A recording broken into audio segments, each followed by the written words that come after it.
Unit 11. How safe are cell phones? Reading passage.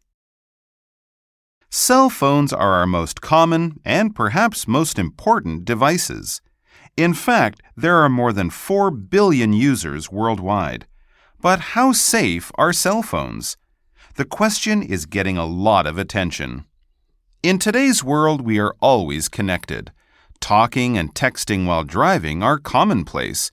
Without a doubt, those are dangerous habits. Drivers holding a cell phone have a 400% greater accident risk. Using hands-free devices may help drivers focus on the road. What about the health risk? Cell phones emit a small amount of RF, radio frequency energy. Could this radiation cause brain tumors? Hundreds of studies have looked at the issue. One of the biggest was called Interphone. It included people in 13 countries. The WHO, World Health Organization, led the study.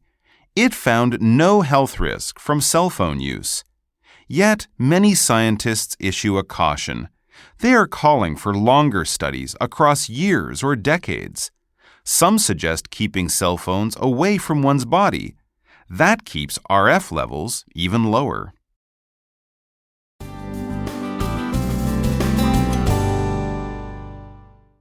Unit 11. Listening exercise. Listen to the conversation, then answer the following questions. Why were you holding your cell phone so far from your head? Oh, I started that around a month ago. There was a good article online about cell phones. It said you shouldn't let the phone touch your head. I read the same thing in the newspaper. Why don't you get a headset? No thanks. I already carry too much stuff around.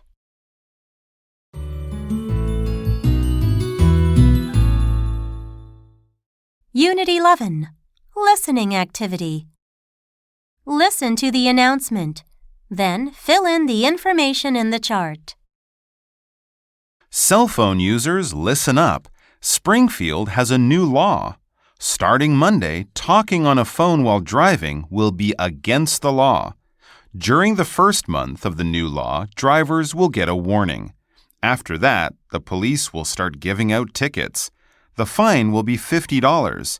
The city knows people may not like the law, but the goal is to lower accidents by 20%.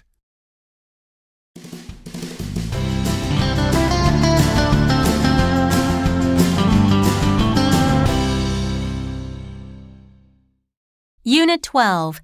Kickstarter. Reading passage. The world is full of talented people with great ideas. What they often lack is money. That's where Kickstarter.com comes in. The website, started in 2009, helps creative people fund their dreams. Kickstarter is simple. First, a project creator, an artist, designer, etc., submits an idea. For example, let's say a musician wants to produce a new album. For that, he or she hopes to raise $2,000 within 30 days. The idea must be approved by Kickstarter's managers. Then the plan, funding goal, and deadline are posted online. Next, site members pledge money for projects they like. A project must reach its funding goal by the deadline. If it does, it can go ahead. If it doesn't, it is canceled, and nobody pays.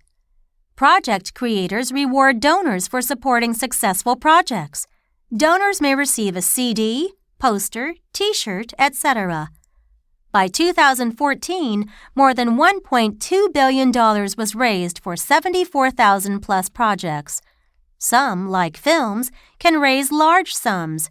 One brought in $5.7 million.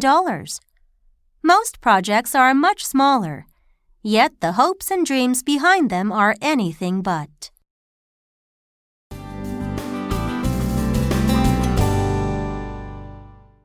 Unit 12. Listening exercise. Listen to the conversation, then answer the following questions. I finally finished my electric fan design. It cools the whole room, not just one area. I know there's a market for the fans, but I haven't got the money to get started. You should look into Kickstarter. Artists raise $2, $3, sometimes $5,000 that way. Interesting, but I'll need a lot more than that, more like $20,000.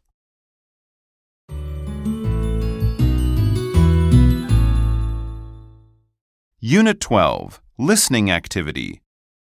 Listen to the report, then fill in the information in the chart. Jane wants to shoot a film about Canada's oldest houses. She plans to visit 75 houses in 6 areas. All that traveling and filming will not be cheap.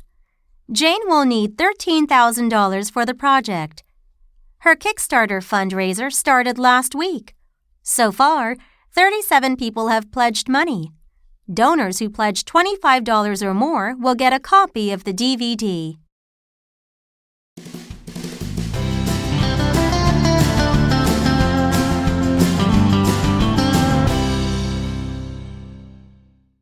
Unit 13, Jerusalem. Reading passage. The ancient city of Jerusalem is Israel's capital. In many ways, it's like a living treasure. It's also very important to 3 world religions. Yet the city has a long history of conflict. There is still a lot of debate about its future. Jerusalem's history goes back about 5,000 years. In ancient times, its location was key for trade and defense. The city is east of the Mediterranean Sea. That puts it right between Europe and Africa. Since its early days, the city has seen great changes. Many wars have been fought over the land. It has also become a religious center. Jerusalem has holy sites for the Jewish, Muslim, and Christian faiths. These influences have made Jerusalem an interesting place. One can find cuisine, styles, and languages from many cultures. However, Jerusalem's future is far from certain. Both the Israelis and Palestinians say it is theirs. Some people feel it should be an international city. That way, everyone can share it.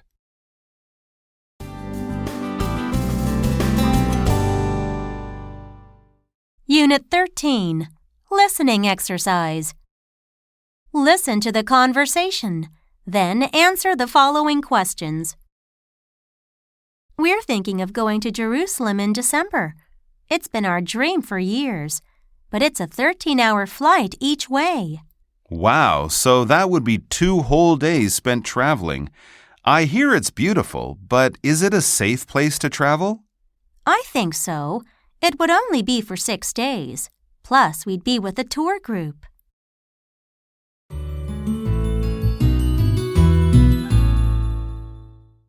Unit 13, Listening Activity.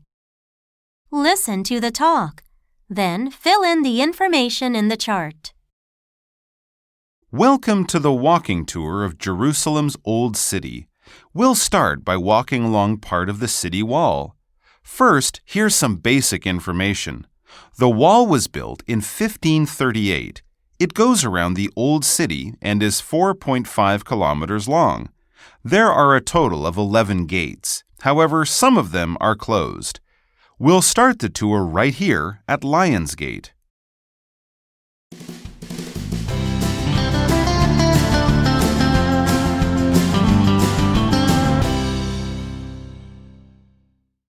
Unit 14, The Serengeti. Reading passage. There's a magical place in Tanzania. Huge numbers of zebras and other animals call it home. Wild grasses stretch on endlessly. The place is the Serengeti. It's a genuine natural treasure. Serengeti means the land that goes on forever. It does seem that way. The ecosystem covers 30,000 square kilometers. 500 species of birds live there. Among the larger animals, there are lions, monkeys, wildebeest, and many more. The Serengeti is famous for its animal migrations. Starting in May, 2 million wildebeest travel north. They are joined by 200,000 zebras. Then in November, they all go south again. There's also a yearly tourist migration. Every year, 90,000 visitors travel to Tanzania. They go on safaris to watch the magic happen. However, the Serengeti is coming under pressure. Many rhinos are illegally killed for their horns. Also, Tanzania's population is quickly growing. It now stands at 42 million. Despite these challenges, many people love the Serengeti. They are working hard to protect it.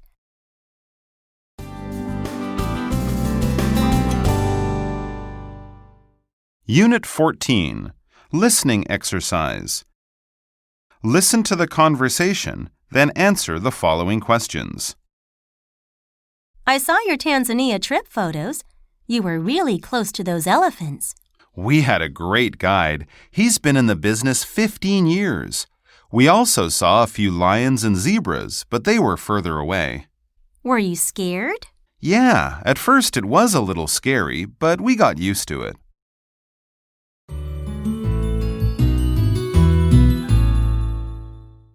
Unit 14. Listening activity. Listen to the speech, then fill in the information in the chart. Some people want to build a highway across the Serengeti. It isn't the first time. They tried 3 times before.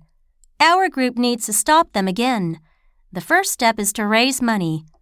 We'll use it to tell people about the situation. Then we'll try to get support from a famous singer or actor.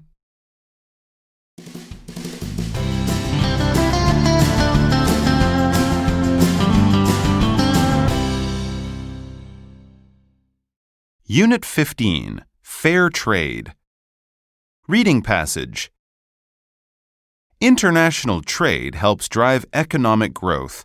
For poor countries, though, competing overseas is hard. That's where fair trade comes in. It gives poor countries a better chance to succeed.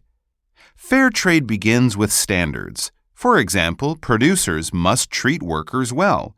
Women and men must receive equal pay. Also, working conditions must be safe. After meeting the standards, producers can label their goods as fair trade. Special logos on packages draw attention to these items. They may be crops like Ugandan tea leaves, or they may be finished products like Kenyan skin creams. Producers receive decent prices. As a result, they can build better lives for themselves. It's a big market, worth nearly $6.9 billion in 2013. Many stores carry fair trade goods. They are also used as ingredients. Starbucks coffee beans are one famous example. Shoppers feel good about buying fair trade products. In a small way, they're helping put an end to world poverty.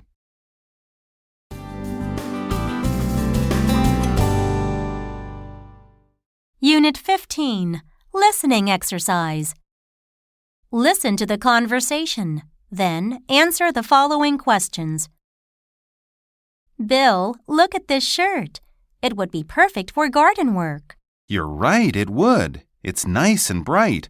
Also, it looks like a loose fit. Let me look at the label. Oh, it's from Peru. It says it's made from fair trade cotton. Even better. Try it on. There's a fitting room over there.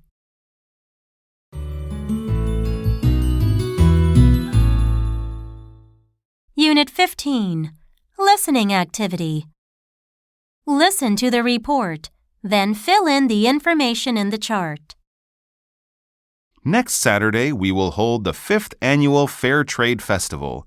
This year, we're expecting 20,000 people. There will be many booths with fair trade products. The biggest will be run by JoJo's Supermarket. The popular taste testing booth will also be back. There you can try fruits, vegetables, and drinks from 25 countries.